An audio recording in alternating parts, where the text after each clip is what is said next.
Okay. What's up? Well, Libby, I really want to do Lent right this year, you know? All right, take a seat. Let's get started. Oh, no sitting or reclining for me during Lent. It's far too comfortable. Also, no solid foods, no clothing fresh out of the dryer, no electronics. Whoa, hold on. That might be a little too extreme. I mean, no electronics. Oh, no. I've already failed. Well, maybe now you won't feel too guilty about sitting down. I feel guilty about everything.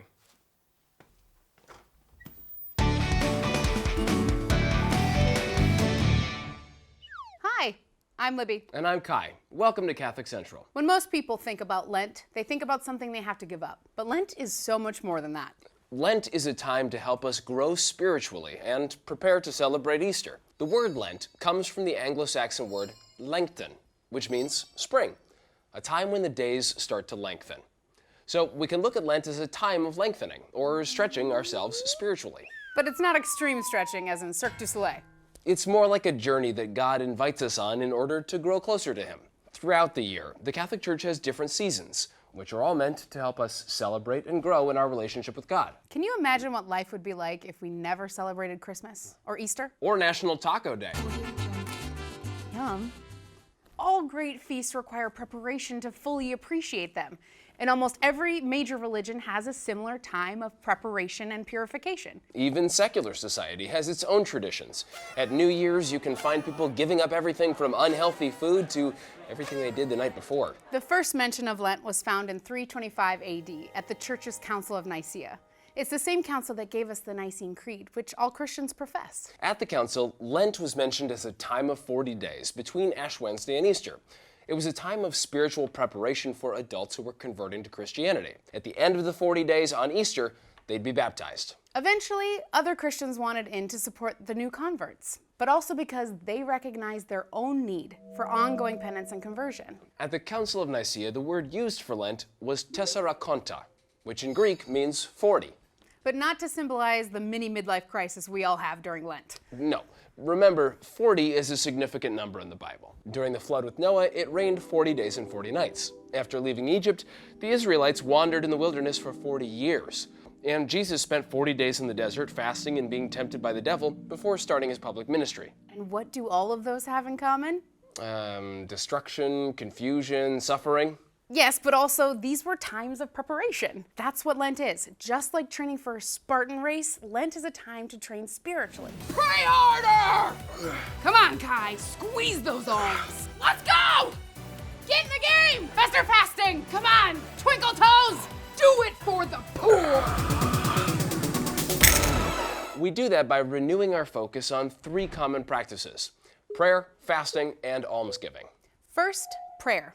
Christians are encouraged to pray every day anyway, but Lent is a time to refocus our prayer life and maybe even add a little more to it. For instance, you could add a few minutes to your prayer time each day, attend Mass more frequently, or learn a new prayer you've been putting off, like the Rosary. Conveniently, we have episodes on the Rosary, praying with the Bible, or the Mass, so you can't make excuses. Next is fasting.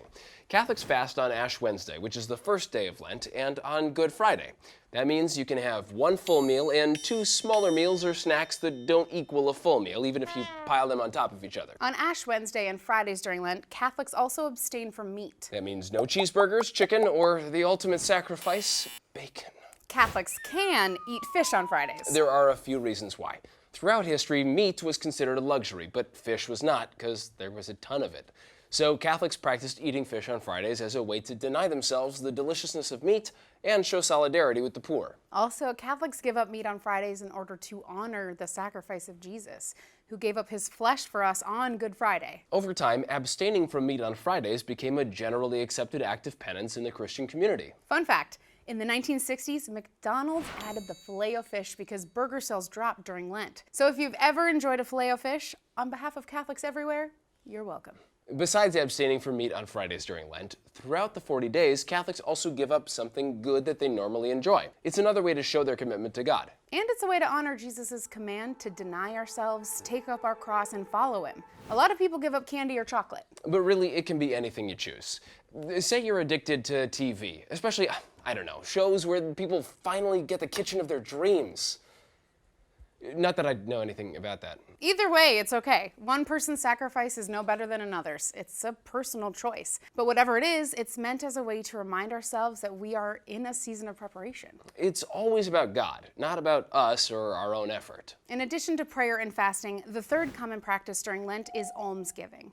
An alm refers to food, money, or some other material good given to the poor as an act of charity. So during Lent, we try to add an extra activity that will help or bless someone. It could be volunteering at a soup kitchen, visiting the sick, writing letters to someone in prison, or just performing a kind act. You can also combine fasting and almsgiving, like skipping a meal and giving the money you saved to a local food pantry. And I, for one, am planning to make sure that I spend 55 minutes of every hour in prayer down at the cafeteria inside of the prison where I pay the prisoners to let me volunteer. Whoa, easy there. The point of all of this is not to make ourselves suffer or show how spiritual we are.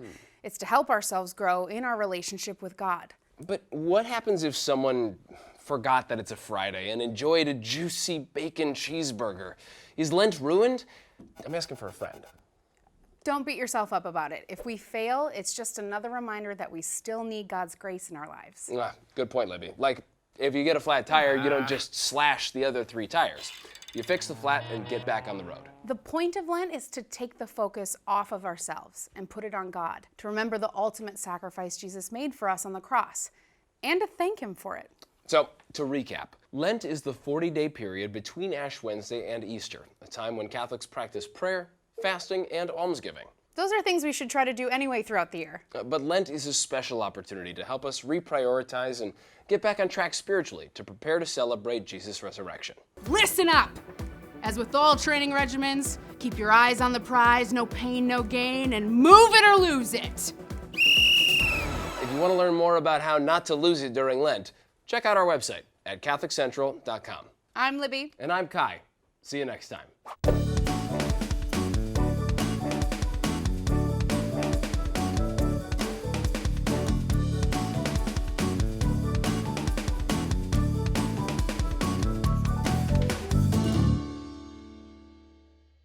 Traffic lights! How many traffic lights did I go past when I was just coming here today? I can't get out of bed in the morning without feeling. Where are you going?